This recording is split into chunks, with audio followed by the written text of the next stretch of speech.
Today, Democrat convention night 3 in review. Is this thing over yet? Leaked audio in the Goodyear tire saga and a new Netflix show about an 11-year-old twerker. What could possibly go wrong here? We've got a lot coming up and it starts right now.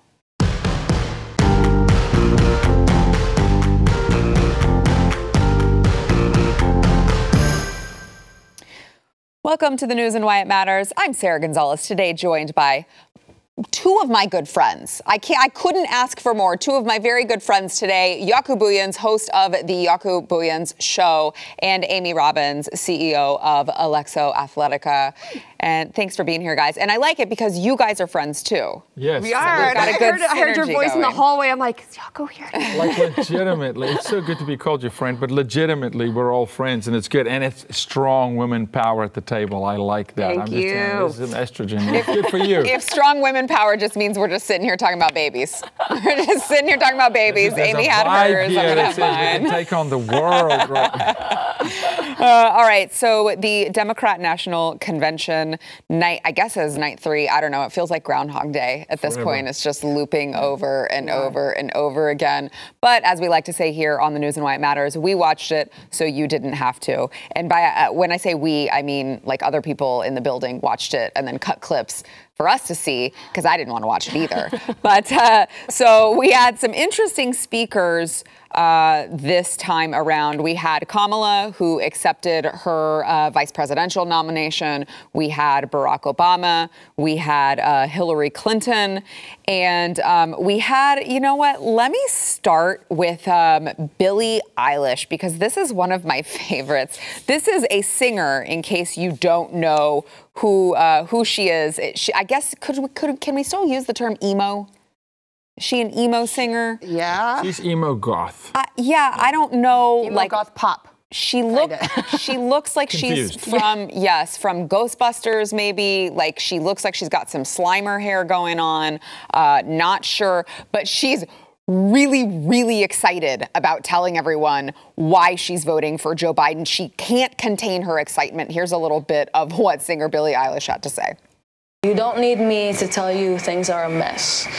Donald Trump is destroying our country and everything we care about.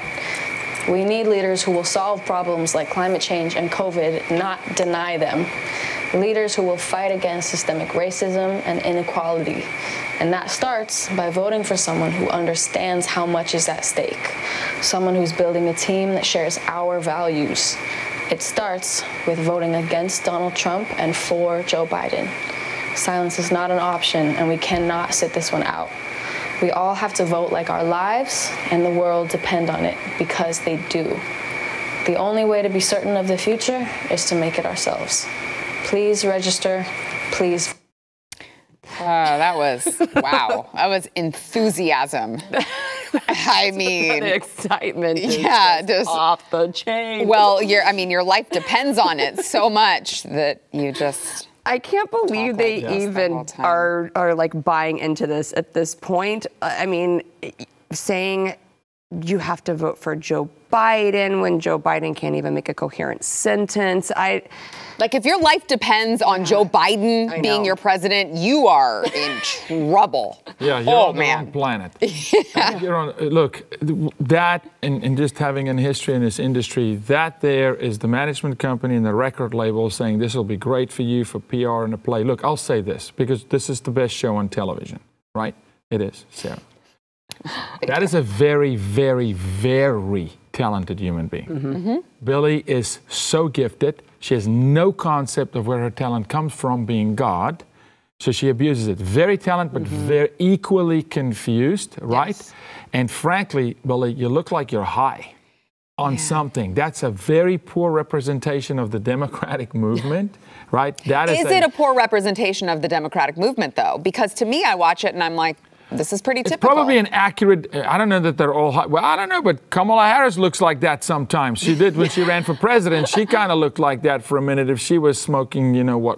But that okay, it's probably an accurate representation of the movement, but I wouldn't, as a president, want that kind of an endorsement. Right. Like if you are candidate. And if you are one of the people running the event. But scripted, it's so cliche. Of course, they throw the global warming into it because that's what all artists do, because it's what they're told to do. Honestly, I don't know how much weight to put in that, how much is actually Billie, because the girl can write songs, very twisted stuff, but she's creative, right? She's great. That was so non-creative, and a shower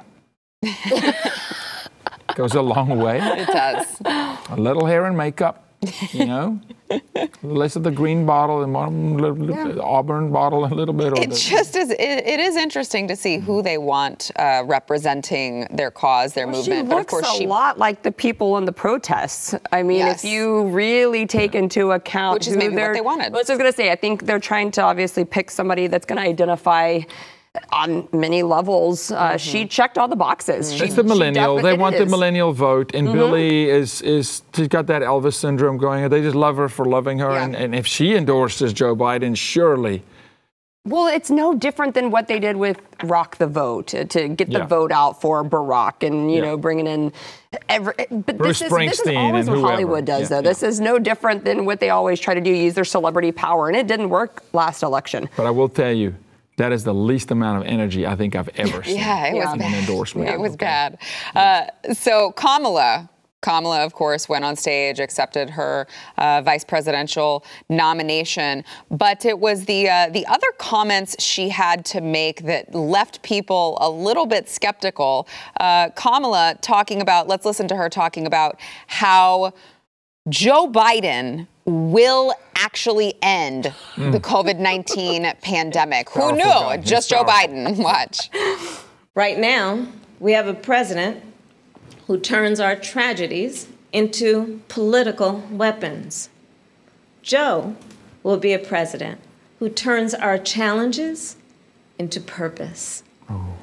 Joe will bring us together to build an economy that doesn't leave anyone behind, where a good-paying job is the floor, not the ceiling. Joe will bring us together to end this pandemic and make sure that we are prepared for the next one. I mean, if hundreds of thousands of people are dying and Joe Biden has the magic cure, you would think he would want to get that out there to let people know. He's got the power in his little fingers to stop a virus. Isn't he going to cure cancer? He's already promised that. In the speech, too, he was going to cure cancer. I think he needs to quickly cure dementia for his own before sake. he gets into office. But I want to ask this. If that's true, America, if you're going to buy that crock of crap, okay, if you're going to buy that, then how bad of a man is he seeing a lot of Americans die from COVID with all the cure in his little finger? You know, why are you waiting until you're president? It's his biggest nonsense. Look, I want to do this. Well done, Shakespeare. This was her moment, auditioning for the Hamlet play in college that she never got a role for. And this was so well delivered, the drama, the timing of it, it was amazing. Well done. What a show. What a show. That is true. What a show. Here is another clip of Kamala talking about, we're talking about this virus, the COVID-19 virus, but what about the virus of racism? All right, which there is not a vaccine for, by the way. Here's Kamala. And while this virus touches us all, we got to be honest. It is not an equal opportunity offender. Black, Latino, and Indigenous people are suffering and dying disproportionately. And this is not a coincidence. It is the effect of structural racism, of inequities in education and technology, healthcare and housing, job security and transportation, the injustice in reproductive and maternal health care, in the excessive use of force by police, and in our broader criminal justice system. This virus, it has no eyes. And yet it knows exactly how we see each other and how we treat each other. And let's be clear, there is no vaccine for racism. We've got to do the work. Wow, that is hard-hitting news from Kamala. There is no vaccine for racism. But interesting that she brought up criminal justice. Very interesting. Because I keep thinking that she is hoping people don't go back and look into her record to see that, I don't know, maybe you also disproportionately affected African-American males in California going through prison. I mean, I think they really don't think people are going to look into their records and see this. And it's laughable at this point that this is going to be the platform you take, structural racism, systemic racism, and you, by these standards, were actually putting a lot of policies in place that disproportionately affected African-American males. So, yeah, and not just her, but her running mate as well. That's what makes it so awkward. It's like, well, both of you guys have a very strong record of putting African-American males in prison. Arguably the most racist comments in 2020 came from Joe Biden. Yes. Okay, this is the same guy that says black people can only think one way. You're not black if you don't vote for him, et cetera, right? I want to make fun of this so bad, okay, but I'm going to refrain. I'm going to pull back and hopefully make some good points here. This just looks so poorly executed, you know. Actually, she looks kind of like Billie Eilish there. There's no energy. There's no belief. It looks like someone who rehearsed lines and can't remember what to say. The prompter is not quite rolling fast enough. You're making such a good point, Amy. They love to play the rabbit in the hat with America, and they've gotten away with it with the black community for 50 years. Look over here while we hit you from this angle. And all of a sudden, here's a woman that prosecuted as a prosecutor thousands of black men for the very thing she was doing herself and laughed over. Okay, this is the mindset. And I want Americans to understand, the colors hasn't changed. It's still there. And now they pair two of them together. Probably the most racist ticket, one of the most racist tickets in history, I would say. Honestly, the two of them together. So it's funny that she would come out, but it's buzzwords. They have, you got to listen. You go, okay, there it is. There's the next one. Billie Eilish helped us with climate change, and now it's systemic racism. And by the way, the coronavirus, according to Kamala Harris, like I said before on your show, it's got to be AI because it's super intelligent. It knows when your mask is on or off, and now it also knows your skin pigment because it disproportionately is hunting down the African American and Latinos, right? No, that's a political campaign in rhetoric. So we said it before on the show, reach. They overreach.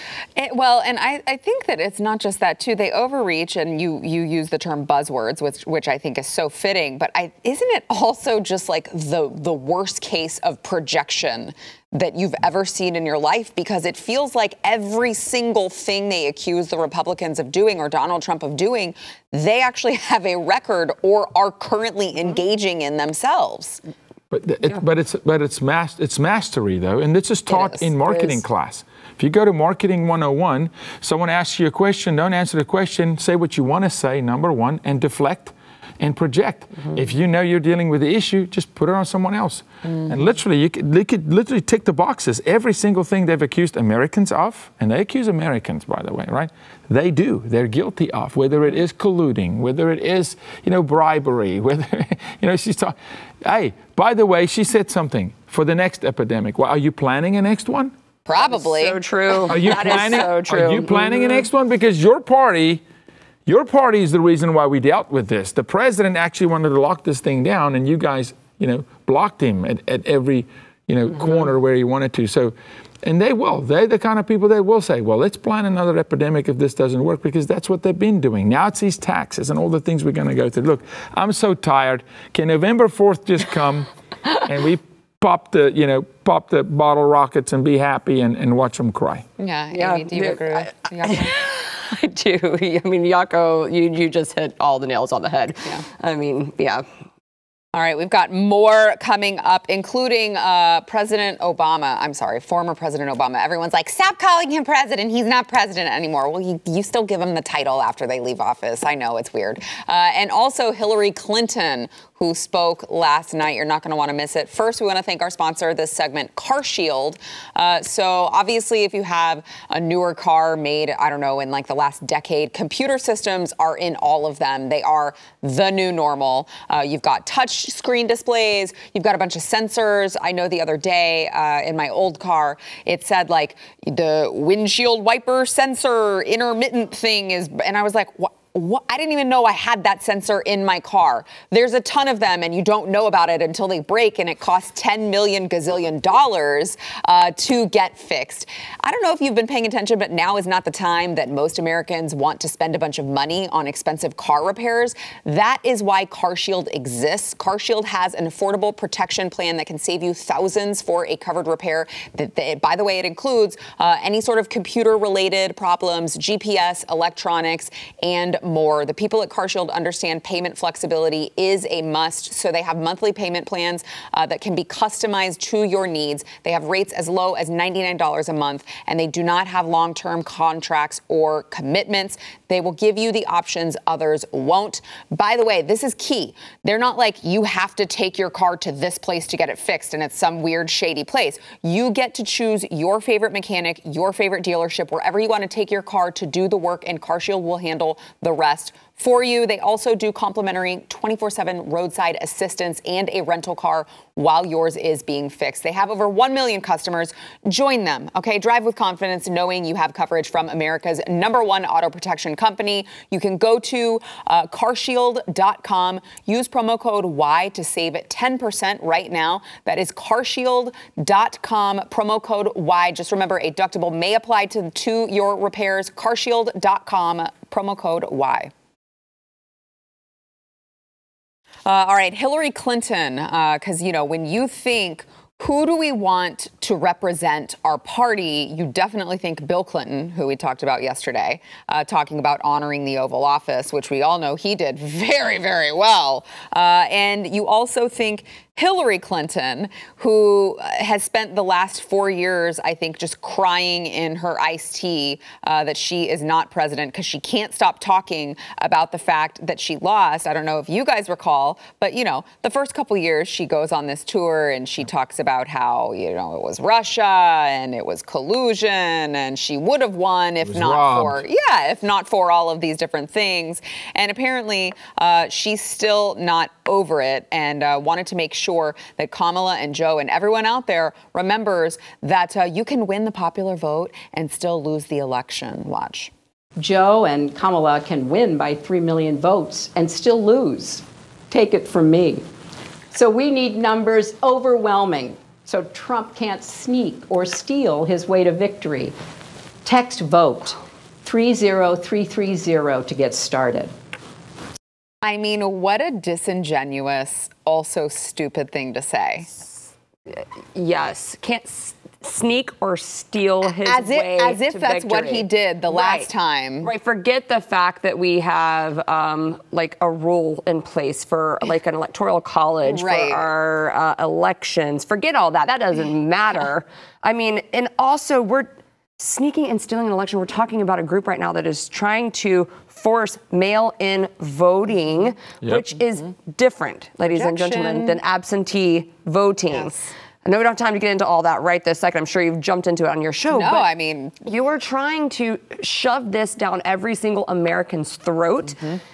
Because first and foremost, when you get mail-in ballots, then they just mail them to everyone that's on the voter registration list. Those voter registration lists aren't up to date.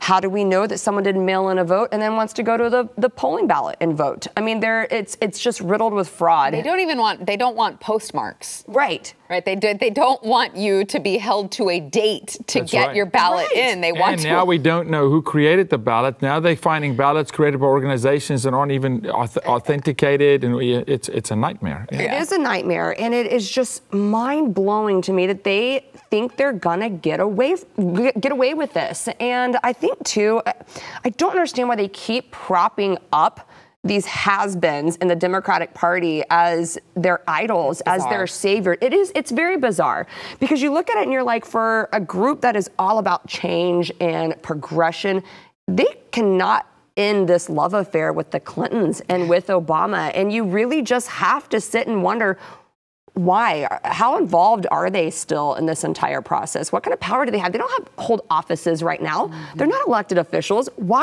are we listening to anything that they have to say at this moment? It's very bizarre to me. I mean, she brings up a great point. Amy does. You know, you've got Hillary Clinton. You had John Kerry. You've had a lot of people that you look at. Stacey Abrams, and you're like, they were really. They were kind of failures. Why are they being propped up? This is the first string. This is the first string that they have. Yeah. That's kind of scary. Look, they run that party exactly like you will run an old cigars club, right? It's 4 or 5 people at the top, and normally those institutions, those guys run it till they die. Yeah. Literally, they'll be 95 with oxygen and still pull all the strings, because that's the only way you can really control the narrative, because the deep state runs it behind the scenes. It's not Joe, it's not Kamala. It really is still, the Clintons are very powerful in that party. So the Obamas, not just because he's a former president, right?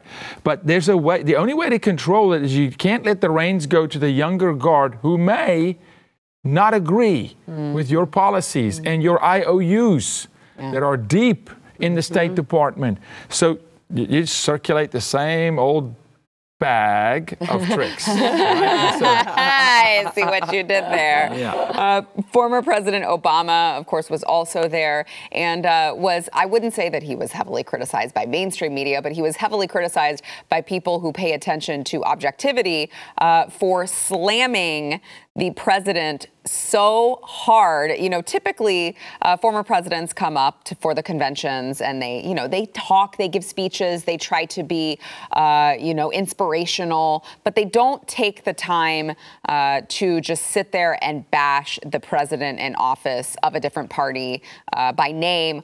Former President Obama was like, yeah, I don't care about any of that. I'm going after Trump and I'm doing it hard. And here is a little bit of President Obama last night. Watch. I have sat in the Oval Office with both of the men who are running for president. I never expected that my successor would embrace my vision or continue my policies. I did hope, for the sake of our country, that Donald Trump might show some interest in taking the job seriously, that he might come to feel the weight of the office and discover some reverence for the democracy that had been placed in his care. But he never did. For close to 4 years now, he has shown no interest in putting in the work, no interest in finding common ground, no interest in using the awesome power of his office to help anyone but himself and his friends. No interest in treating the presidency as anything but one more reality show that he can use to get the attention he craves. Donald Trump hasn't grown into the job because he can't. Again, I hate to sound like a broken record here, but I'm going to go back to projection. Yeah. Projection much? I mean, you heard what he had to say. How much of that was just him describing himself? Look, just look at the optics. And America, watch that clip. Go and watch that clip again and see the director of that shot saying, now push in. Yeah. Camera pushes in, now push in again, and really bad focus racking, by the way, but push in and push in. All right, but here's the deal. President Obama, I'm going to give you the honor to call you president. Are you talking about you disfranchising the black person in this country? Are you talking about having record numbers of unemployment in black people, which Donald Trump didn't? Are you talking about running away from Kim Jong-un? Are you talking about running away from those who put pressure on us around the world? Are you talking about cowering, to Russia? Because if Donald Trump's not growing into the job, meaning he's standing up to Kim Jong, largest threat, he's building the economy, he's helping black people, he's first step acting black people out of prison that shouldn't be there, that you didn't do, then nobody should grow into the job. What you want him to do is grow into being a subordinate, right? Which you did. You grew into being a subordinate. And this guy is saying, I'm going to defy deep state. I'm going to defy the swamp, and I'm actually going to care about the people. It's projection at its finest. Such good points, every single one of them. And also, I love I didn't count how many times me. It's always with him. And it never fails. I love that they want to talk about Trump's narcissism. When you have a president who says I and me also in every single one of his speeches, you're not even the current president right now, and he's still talking about his policies, which I am so thankful that Trump went in and dismantled so many of them and got our economy back on track and implemented policies that are helping families, not hurting them. I mean, it's such a stark contrast of what we're voting for this election, and why it's so imperative that we keep Trump in office, so that we can get our country back in the direction that it was going. Highest, unemployment numbers. We've got the best economy that we've had in 50 years. There's just so much that he's done right and dismantled of Obama, and Obama can't get over it. He's still crying about it. Yeah, he's just hurting his legacy, Yeah. He's a sore loser, but you're a small business owner, right? You're not playing for the next 4 years, Amy. You're playing for the next 15, 20 years. And this is what I think where they underestimate the conservatives. You're only interested in getting Trump out of the office. We're interested in having a solid country for the next however long God has us on the planet, right? So we're not short-sighted on just President Trump, but he's steadying a ship. Pointing it in the right direction again, and that's what it's about. This is long play for us too, and I want Americans to think about that. Don't be short-focused here. This is the future of our nation, beyond a Trump presidency for another 4 years. Well, it's so true, because if like what Kamala said, if there is going to be another pandemic, thankfully we had a cushion. Where Trump got us with our economy, we were able to have such a cushion that we haven't completely collapsed under this. But if we don't get back on that track, in the policies that the Democrats are proposing, raising your taxes, tax burdening us with $4 trillion worth of taxes, that's something that we can't come out from underneath as economy. We can't grow our economy that way. And then what's going to happen when the next pandemic hits or epidemic hits? We're not going to have this cushion that we had to sustain it. All great points. All right, we've got more to come. First, we want to thank our sponsor this segment, Laurel Springs. So if you are one of many people who thought that it was just a complete disaster at the end of the school year, homeschooling your children, you're going to want to listen up. It's times like those that will inspire you to check out Laurel Springs. Now, online learning probably was new for your family at the end of last year or last semester, but Laurel Springs, they are pros at this. They have already been doing it for over 30 years. They are experts in online learning, and they have the tools and the curriculum your child needs to maintain their learning unhindered by whatever new pandemic the Democrats decide to throw into our laps. They have flexible learning programs, and they go K through 12th, so they've got it all covered. They offer challenging and diverse courses. And of course, Laurel Springs is accredited by the Western Association of Schools and Colleges, which means their transcripts are recognized by colleges and universities worldwide. If you want a better choice for your kids' school, maybe you just don't want to go to school, have them go to school the whole school year and not know when they're going to shut everything down for 2 weeks and you're going to be stuck at home with them and not know what to do. Don't get yourself into that situation. You got to register your child at laurelsprings.com/Y. Do it today. You will receive a waived registration fee. That is laurelsprings.com/WHY for your waived registration fee. Go there today. Yesterday, we talked about the story of Goodyear Tire Company. Of course, they were under fire recently because there was purportedly, I will say, because the Goodyear has given some pushback on this, but purportedly there was a training slide that was uncovered that said it was a zero tolerance. It appeared to be some sort of HR training for Goodyear, and it's had acceptable Black Lives Matter and LGBT pride, and unacceptable Blue Lives Matter, All Lives Matter, MAGA attire, and political affiliated slogans or material, which is weird because I feel like they just said Black Lives Matter and LGBT was acceptable. But political affiliated stuff is not. I don't know how you get away with saying both. But there is newly released audio today that is allegedly from a recent training meeting at Goodyear that appears to corroborate the recent training slide that, of course, went viral that Goodyear said, we don't know where that came from. We had nothing to do with that. Here is a little bit of that leaked audio. With elections coming, I see a lot of people wearing, election type stuff, Democrat, Republican, Trump, Biden, Sanders, whatever, okay? That will no longer be allowed in the plant.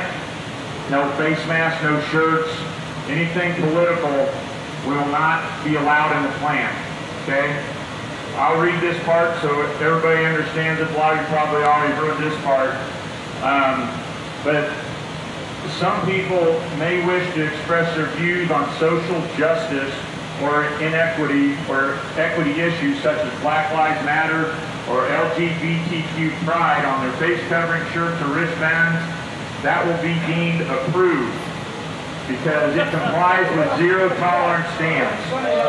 However, if any associate wears all blue White Lives Matter shirts or face coverings, that will be not appropriate.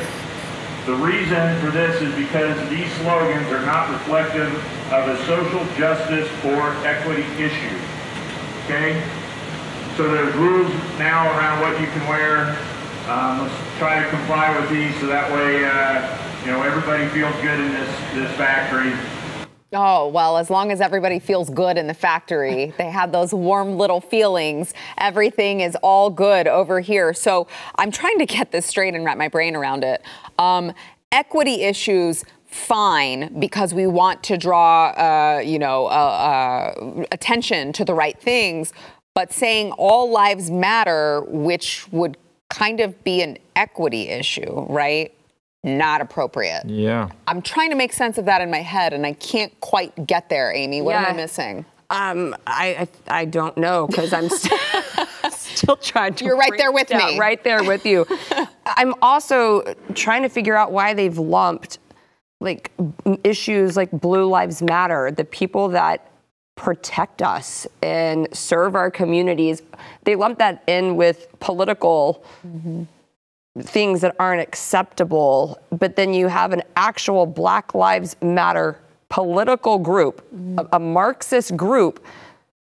Did they read these policies before they put them out? Did they break them? I mean, like, what is going through their head? I can't figure it out because, I don't know. And I just think it's really funny. I love that Trump came out and was, kind of bashed them in a way. Better tires out there, and I think it's funny the mainstream media wants to say he's giving into cancel culture. Well, actually, I'm a big believer in letting the market decide if they want to cancel something. I'm not for, people shutting down companies, forcing shutdowns. But, I think he's right. I think with this audio is leaked, I think people have the right to decide, for themselves if they want to support this company or not. And you know what? If you don't want to buy Goodyear tires anymore because of a stupid policy that they are coming out and putting in place, then don't buy their tires. And then let's see if the market decides if they support this or not. Yeah. Jaco. This is how this goes down. That CEO and all CEOs of Fortune 500 companies live quarter by quarter. Their lives depend on it quarter by quarter. So this is Goodyear's board and their CEO playing for the quarter, saying, hey, I got to stay politically correct here, quote unquote, Black Lives Matter, and I'm caring about my own job above all else. The statements are ridiculous because there's white people working in that plant. Right. We want everybody to feel good. Well, the white guys are not feeling good in the plant. Right. Nor are the Hispanics. Right. Okay. And I would argue many of the black people in the plant who live in a lower income community saying, I don't feel very good that my company, Goodyear, now just entered the political fray and telling me my kids can't be safe because we got to defund the police supporter here in my company, okay? That was 100% a stock market play. That's what they're doing, saying, hey, We just want to appease everybody. You can't appease everybody. You stand on your morals, or you show the world. And you're right, Amy. The world will react. We don't have to push them in a direction, right? You know, I don't know when last I bought a Goodyear tire, but do you know when the next time you will buy a Goodyear tire will be? Never. That's that free market that Amy was. My choice, right? Yeah, that's a free market. I can't put money towards policies that don't actually care about people, but they say they care about people. Yep. Black Lives Matter is a movement that's politicized, it's Marxist. Yeah, don't be another useful idiot, people at Goodyear. You got to learn what Black Lives Matter is really about, like the rest of us. All right, we've got more to come. First, we want to thank our sponsor this segment, Bambee. You know, we were just talking about small business owners. If you are one of them, you're an entrepreneur, you probably already know this, but HR issues, if you have an HR issue, it can literally kill your company. You could be liable for wrongful termination suits. You've got to keep up with all the minimum wage requirements, all the labor regulations, and there's only a cajillion of them. And by the way, to hire an HR manager is not cheap. Their salaries are an average of $70,000 a year. Well, if you don't have that just lying around ready to throw at someone, I got to introduce you to Bambee. It is Bambee. They were created specifically for you, the entrepreneur. They give you a dedicated HR manager. They can craft your HR policy. They can maintain all of your compliance, and they do it all for $99 a month. They've got someone who is in charge of just your stuff, dedicated HR manager. They're available by phone, email, real-time chat, whatever you need, they are there for you, from onboarding to terminations. They can customize your policies to fit your business. And again, I would just like to reiterate this big selling point, guys, $99 a month. All right. So if you don't have the $70,000 to throw at someone who you've got to send them to training to make sure they're up to date on all the regulations that come out all the time. You don't want to have to deal with that. Let Bambee do it all. Let them help you get your free HR audit today. You can go to Bambee.com/matters right now to schedule your free HR audit. That is BAMBEE.com/matters. Schedule your free HR audit today. So we just got wind, as of the time of this taping, there is actually an update in the Goodyear story that has just broken this afternoon. So apparently the Goodyear president now says, in the wake of this leaked audio, that the company will let employees wear pro-police gear. And that controversial presentation and also the leaked audio was not okayed by corporate, is what they say.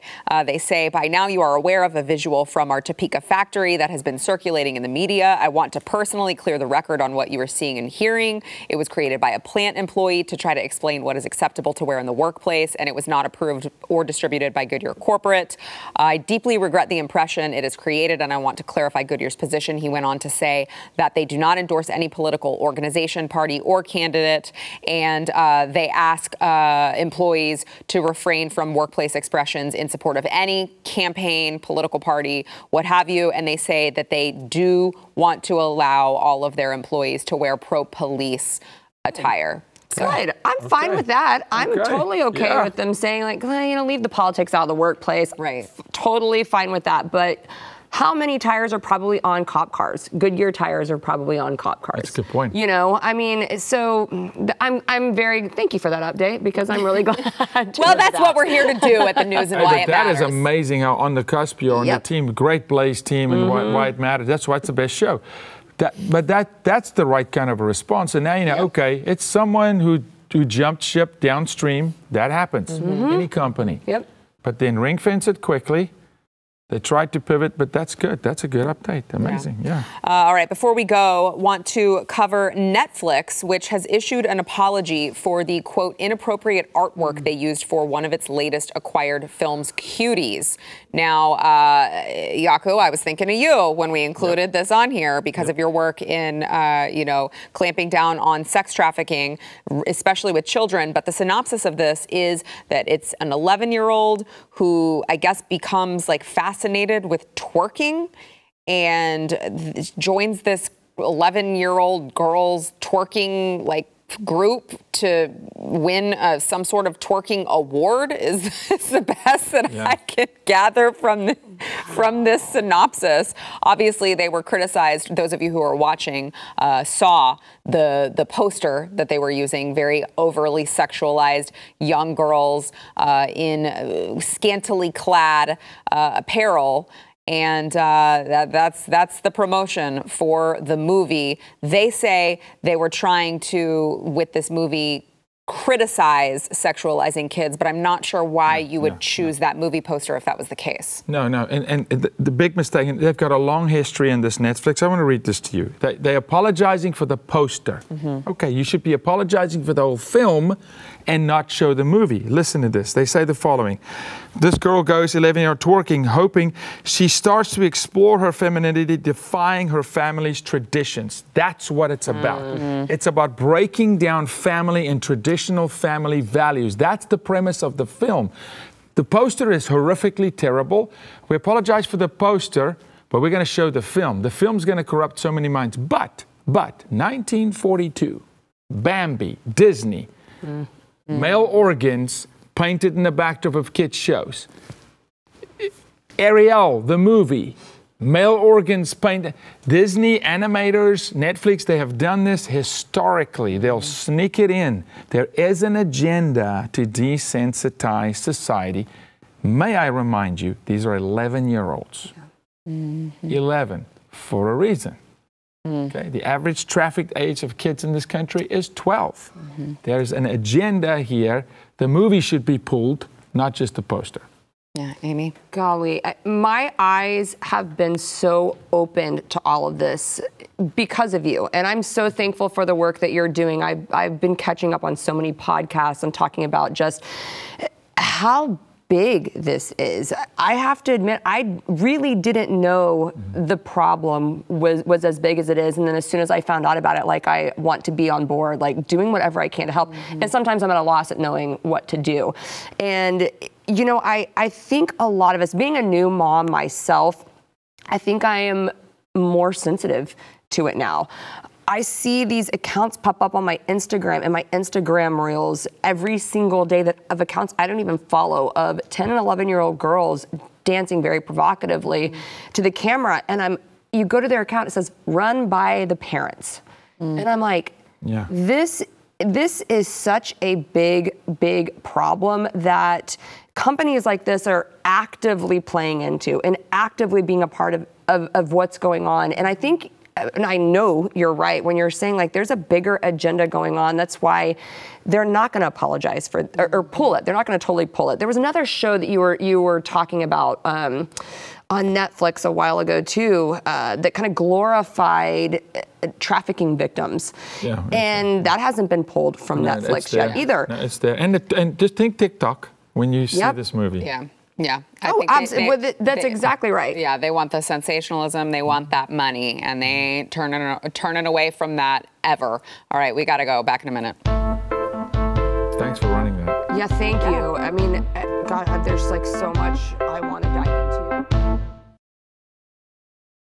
All right, let me get into the poll really quickly, and then I want you guys both to talk about the work that you're doing, because I think it both ties into what we were talking about with the Netflix show. I want everyone to hear which Democrat city is more dangerous right now. You guys chose Portland at 53% instead of Chicago. Now, Jaco, before we go, can you tell everyone where they can find the work that you are doing with sex trafficking and rescuing these kids? Thank you. Yeah, sharetogethernow.org. is our organization, and they'll find everything they need there, or Instagram. Yeah.